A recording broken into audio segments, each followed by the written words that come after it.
Alam ko kayo batang-bata pa din nun, babainte pa, nag-anak sa kasal na. Tama? Oo. Ayan, pakinggan natin ang inspirational message ng Ninang Lita Untalan. Magandang hapon po sa inyong lahat. Ako'y naiinggit. Ako'y dapat pinaghahandaan ng mga anak ko na mag-celebrate kami ng 50 years anniversary namin.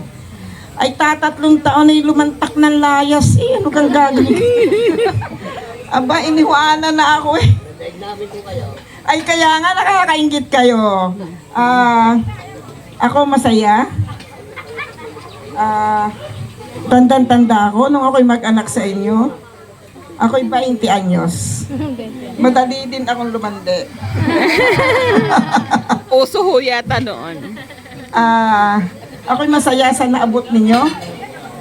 Hindi ko ini-expect na gaganyan kaginhawa ang inyong buhay at kitang-kita ko nga totoo ang sinasabi ng mga anak na talagang ang pinagdalaan ng mga mag-asawang ito ay hindi basta-basta. Ngayon, basta ganyan, may edad na rin kayo, basta kapit lang kayong pareho. Kapit lang kayo, tumatanda kayo, magkasakit, maligaya at ganyan, basta kapit kayo sa isa't isa.